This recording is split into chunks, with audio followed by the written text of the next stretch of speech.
Hey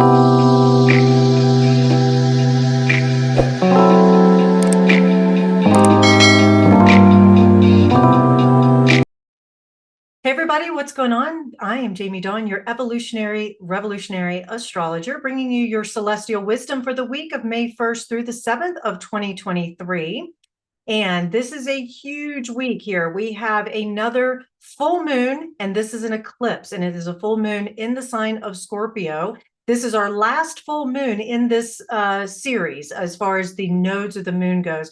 Our next eclipse is going to be a new moon in Taurus, and then the nodes of the moon will leave the signs of Taurus, Scorpio, and enter Aries, Libra in July. So we're going to really be able to use this energy in a big way. And I'm going to talk mostly about that in this video. There's also, we have Mercury retrograde, and it is retrograding in the sign of Taurus as well. So it won't make a tight conjunction with Uranus, but it's going to be close enough to feel some of the effects. So we've got that involved. We've also got Mars in Scorpio, and I'm going to talk a little bit how that is influencing this particular eclipse. Remember, eclipses we can feel a lot of times weeks before or weeks after. It's not always on the exact date. This particular full moon happens to be on Friday, May 5th. And so we're going to be feeling the energy as it builds and builds and builds, because full moons are all about releasing, revealing, and letting go.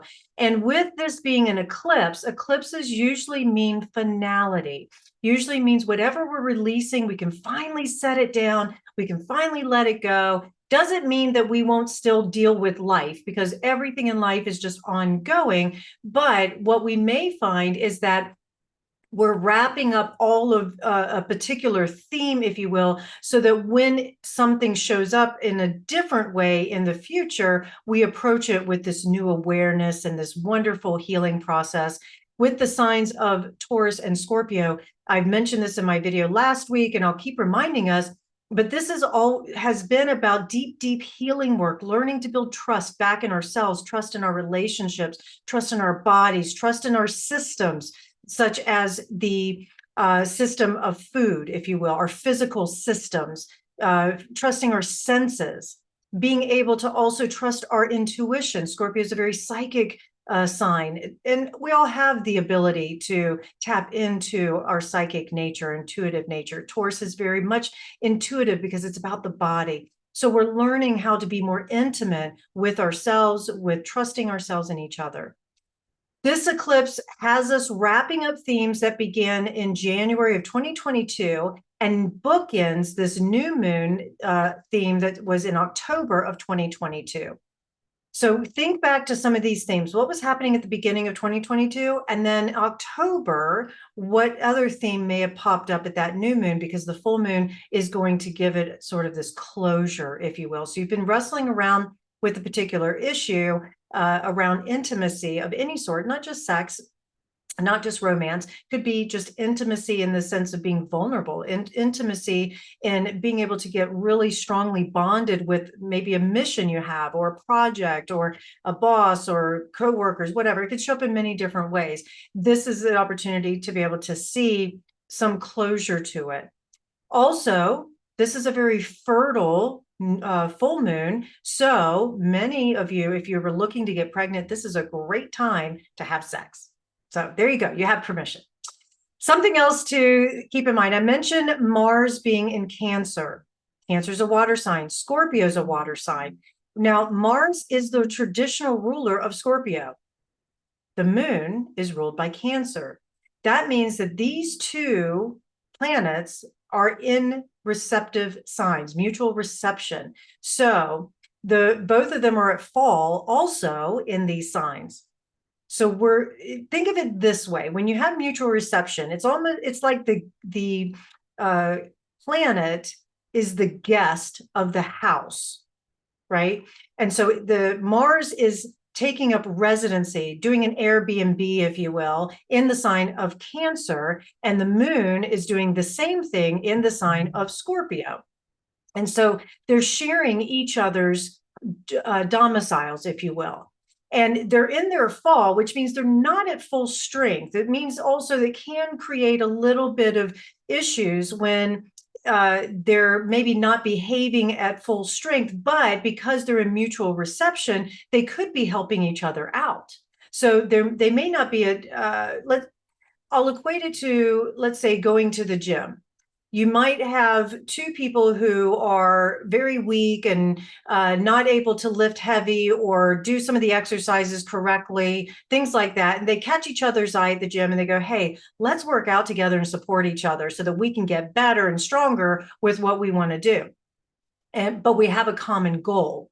And so we're going to find that with this particular eclipse theme, there's a common goal that we have, that we're searching for ways in which we can feel more emotionally secure in whatever it is that we're working through. But we also have to let go of the past, the things that are no longer serving us because we've hung on to them for too long and we keep berating ourselves with them, and it's just not serving us. This creates a deep emotional full moon for us, especially because we've also got the moon sitting next to the south node, and the south node is about our past. The moon is about the past. And here we have Mars, which is our planet of drive and assertion and aggression, in the sign that is very emotional, like Cancer, and is driven to find emotional security. So what we're going to do, we're going to dig up a lot of this unconscious stuff, and who knows what will show up. I think it will be surprising, especially because we have Uranus involved close enough to the sun here and Mercury that anything goes, and the north node. So be aware that whatever shows up, you're allowed to feel whatever you feel. There's nothing wrong with that. And just make sure we channel it in the right place.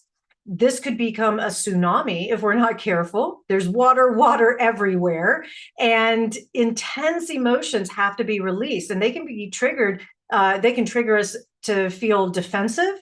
They can trigger us to feel protective. If we're super attached to our egos or our agendas, we're going to get defensive. So that's the invitation, is to try and step back and say, wait a minute, if I can welcome everything, if I can stay open and vulnerable, this is that Scorpio Cancer energy, open and vulnerable, I don't have to be so tough, like nothing bothers me, or I don't have to go after something and defend myself. Instead, I can stand up in my own power, and I know that I belong here in this body. This is all that energy we've had with the North Node and Taurus. I deserve to be here. I have a right to be here. And this is my truth. So connecting really, really deeply to our truth. Because remember, Mercury is also still retrograde during this time, and it's further emphasizing our past issues that may come up that need to be reviewed and released. Keep in mind, not everything is as it appears to be. I can't tell you how many times I have read and reread a text message, an email, and or even an article, and saw it one way the first time I read it. And when I looked, I reminded myself, Mercury's retrograde, go back and reread it. And then I was like, oh, it didn't say what I thought it would say at all, you know? So remember, we're filtering things through the lens of our own wounds, the lens of our own perceptions. So take your time. Whatever is being triggered, take your time to process it. Take a step back. If you need to create space for yourself, this is a time to do it. Feelings can become overwhelming, and they need to be emptied out. So something from the past that needs to be let go can trigger this. We may get some news that comes in suddenly with Mercury and Uranus here involved, and also Uranus sitting across the sky from the moon. Right? So whatever it is triggers this need to feel safe within us. So whatever shows up, a sense of ending so that something new can begin. So remember that too, that when we're releasing something, we're creating space for something new, something better. Also, Mars is going to be trining Neptune, Neptune in Pisces, Mars in Cancer during this time. So it may feel as though we have to sacrifice something near and dear to us in order to have what we want. Sacrifice isn't always a bad thing. It may be I need to let go of a belief that I've held on to for too long that had created some sort of illusion in my life, and I was deceiving myself, because we've got Venus in the sign of Gemini squaring off with Neptune and Pisces. And so we're going to be having these conversations with ourselves, maybe with others, to go, where have I been deceived? Where have I deceived myself? Some new boundaries need to be set. Important conversations need great empathy during this time. Empathy with ourselves, great compassion with ourselves. This is we're going to find ourselves this week maybe being highly critical when we don't need to be, because we're trying to go, wait a minute, maybe I'm just a fool. I will say a lot can get revealed this week and even into the next week. So if you're wrestling around with, have I been making all this shit up? Well, just hang tight, because the evidence will start to reveal itself. Perspective is everything. If we see the universe against us, then everything's going to be against us, or we're going to react that way. But if we can see that everything is unfolding in our favor, for our growth, for our opportunity, for our betterment, then we can approach our situations, our relationships, and each other in that way. This also will trigger issues of power, authenticity. So I can think of a lot of people who I talk with that work with imposter syndrome. It's like, well, why would I deserve to have that? Or why would somebody put me in this power position when I don't have, let's say, the experience or the degree or whatever might create that imposter syndrome? Work with it. Work with it. Let it work us so that we can become more real with ourselves. Remember, checking in with ourselves. We're going to be asking the question, what needs to be cleared out permanently? It could be something as simple as clearing out space from, I don't know, let's say you still have some things from your ex that, you guys are long done. It's been over for a long time, but you held on to a few things, either because you couldn't be bothered to take it to donation or put it in the trash, and it's just taking up space. So it's time to get rid of that so you can free up your energy. Or it could be something as difficult as releasing a relationship that no longer serves. There's a sense of loss here, and that's painful. And I can tell you that the majority of us humans tend to feel greater loss at the idea of giving up something more than actually giving it up. So that may be something else that gets triggered for us, especially with Mercury retrograde. Mercury and the Sun on Monday, before this full moon eclipse, they will be canoodling. That marks our halfway point of Mercury retrograde. So it's like, whew, okay, we've made it halfway through this. But we also have Pluto, our modern ruler of this full moon, retrograding in the sign of Aquarius, and it will retrograde until October 10th. Pluto will retrograde all the way back into Capricorn, and that happens in July, and then we'll stay until it'll kind of ping pong back and forth. I'll talk about that in a second. But with Pluto retrograde, along with Mercury retrograde, this is going to have us going really deep into our psyche and dredging up any areas of our lives that need transformation and new perspectives. And oftentimes it'll have us reflecting on the past to say, how can I approach things differently? Because that didn't work. Here I'm faced with a similar situation. And if I respond in the same way or react in the same way, I'm going to get what I got before. And I don't want that anymore, right? Keep in mind, Pluto's the god of the underworld. So it wants to go deep into the darkness to get revealed. Better the devil we know than the one we don't. This way we can work with it. We can have the opportunity to be able to dance with it and say, okay, now I see it. I have an awareness now that it's conscious. What can I do with it? How can I integrate it?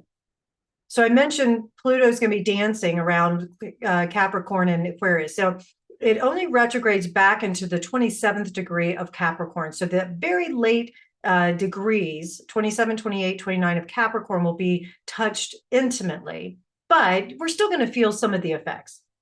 And Pluto's been in Capricorn for the past 16 years, since 2008.